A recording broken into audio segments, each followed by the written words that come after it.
This is the Believe in Boise State Football podcast. I'm Jeff Caves here in Flower Mound, Texas. It's all brought to you by Bet Online. Well, it's time to talk about Boise State and BYU. I don't know if it's for the last time or not, and I doubt this series is going to get continued. There's a lot of different things that BYU needs to accomplish now as they get together with the Big 12.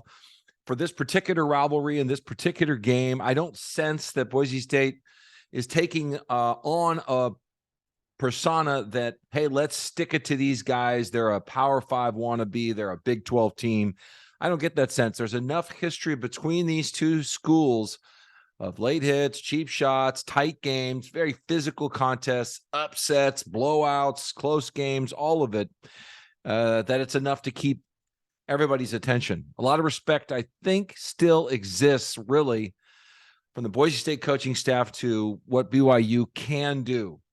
And it's not pretty when you start researching where BYU is at. If you've tuned out and you don't know their last four games, and you just remember the tear and the start they got off to in September, where New Year's Day 6 bowls were being discussed, BYU making a run, and you've tuned it out, well, then you're going to be shocked to hear really where they're at. I was as well. I was reading some of the media people who I've followed for years, and their articles, thoughts, tweets, calling it the worst defense. What is it? One of the worst defenses in the history of BYU, which I somebody else is going to have to make a decision about that, not me. The injuries are real. They're missing linebackers. They're missing safeties. They're missing their best wide receiver. It now looks like their top running back is not going to play.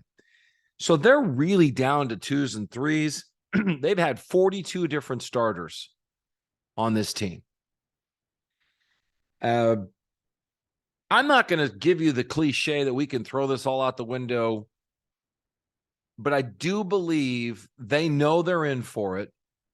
They can see that Boise State has a highly competent offensive approach that I'm going to say highly incompetent at this point, defensive approach, because Satake's taken over the defensive coordinator job. He's taken it away from the defensive line guy. He's put the defensive line guy on the field. He's put another guy, the safeties guy, up in the box, and he's making the calls on the field. So it's not ideal. That's not what they want, but that's where they're at, and they're playing a lot of backups, and the defense is at the wrong time not producing results against the wrong opponent.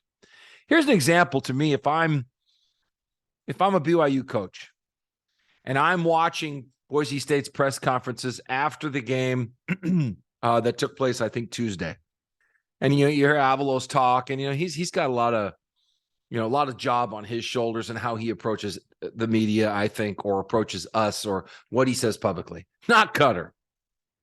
Not Spencer Danielson either, but Spencer has a whole different frame of reference. Dirk, though, what would worry me if I were BYU, I would look at his track record and know this is nothing he hasn't seen before. He knows exactly how to exploit us. We're not going to fool him.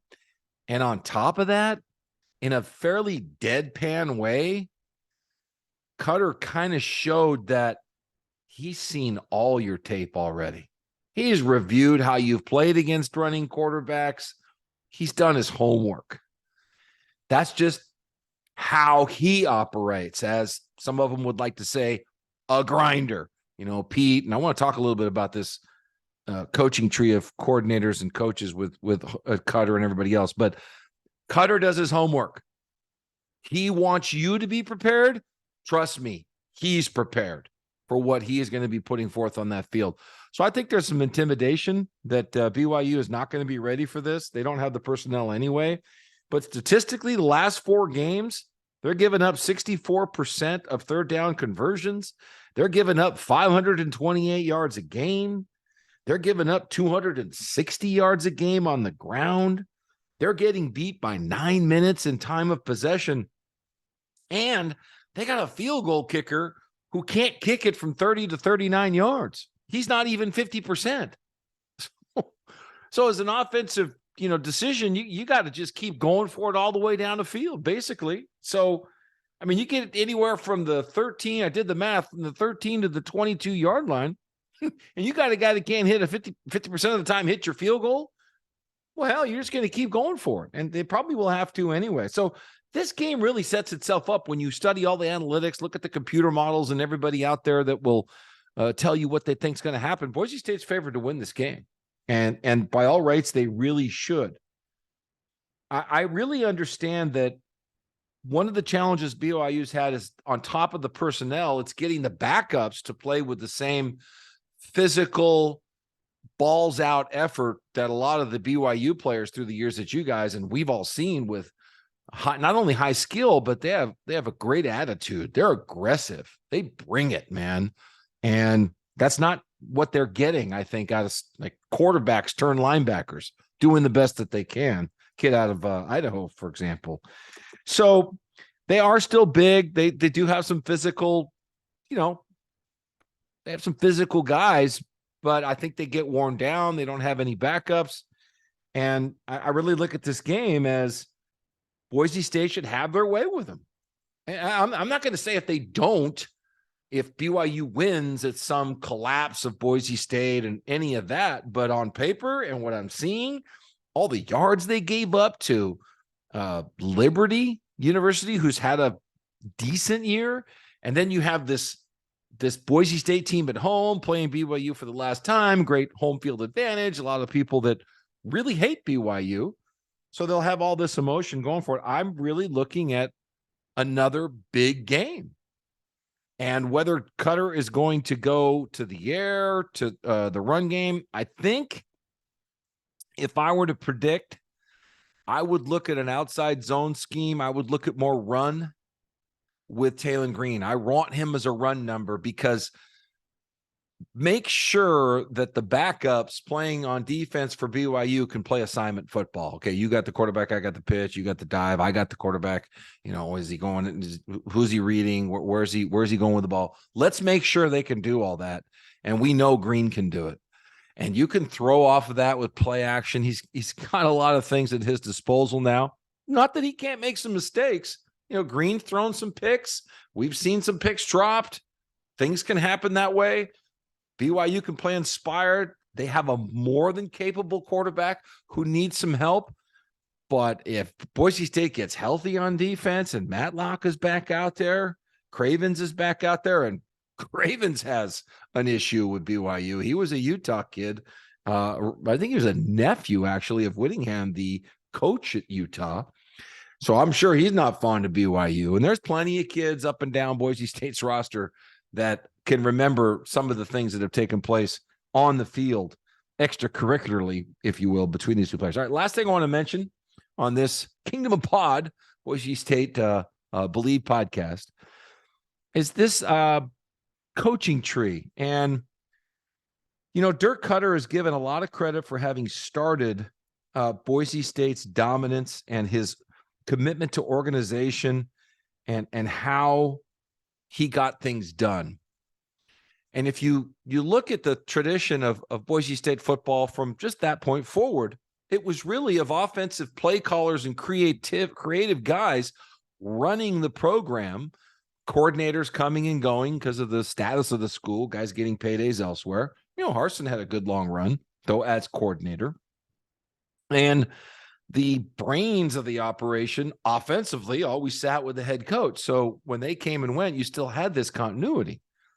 And having talked to some people, there's a high level of respect, of course, with Cutter as the godfather, because you analyze and you just look at how far Dirk took it to the head coaching position in the NFL. And then you look at all the things Pete did with Boise State's and Washington's offense and just the historical nature of how they won games and the play calling and the emotions that I think the players played with because of their confidence and love for Chris Peterson.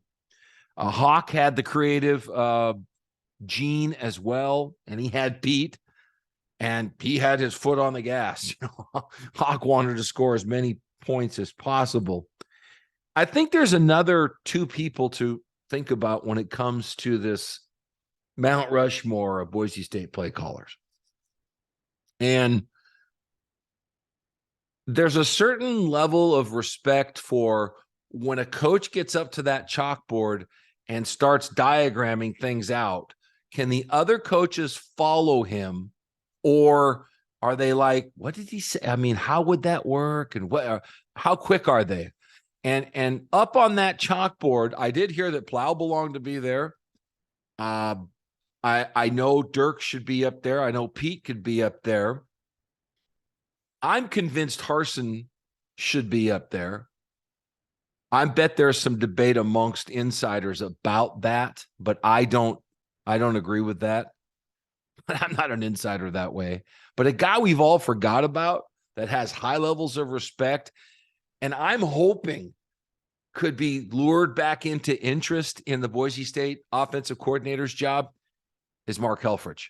Now, Helfrich has a lot of money. Okay. He got paid very well at Oregon, huge settlement, took the cash, I'm sure invested it wisely, was with the Chicago Bears for a couple of years getting paid NFL money. He's now doing television work. So I'm not quite certain if he wants that.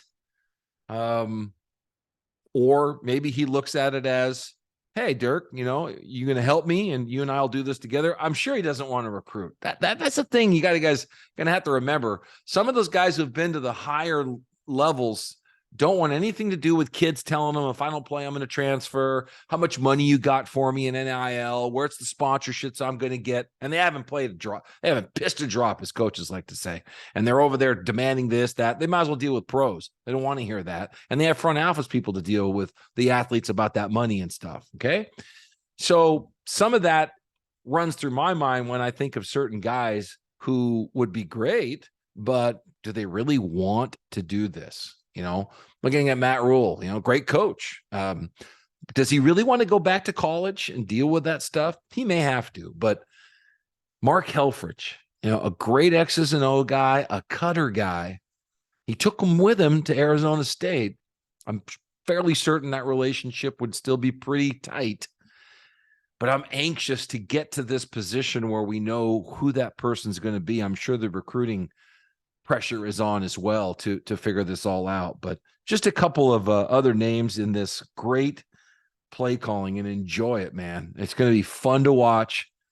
I'm guaranteeing Cutter is dialed in to do something special for this game because it's one of the biggest games this year. It'd be very well thought of, recognized. It's a great benchmark. Be a lot of fun. Looked forward to being able to talk to you about this. I won't be able to talk about it until Monday, more than likely. I'm going to be traveling myself, living here in Texas now. A lot of different opportunities come my way. My wife and my wife's family, big time Oklahoma fans. So we had made a decision to go to the Oklahoma Baylor game this weekend with family. And so we're going to do that. So I don't know what position I'll be in to be posting my YouTube videos or putting out the podcast on the Boise State BYU results, but I'll see how that all works out, and I will get something out there. And I appreciate you joining me here in the Kingdom of Pod as I believe in Boise State football and the Believe Podcast Network, brought to you by Bet Online. I'll talk to you again soon.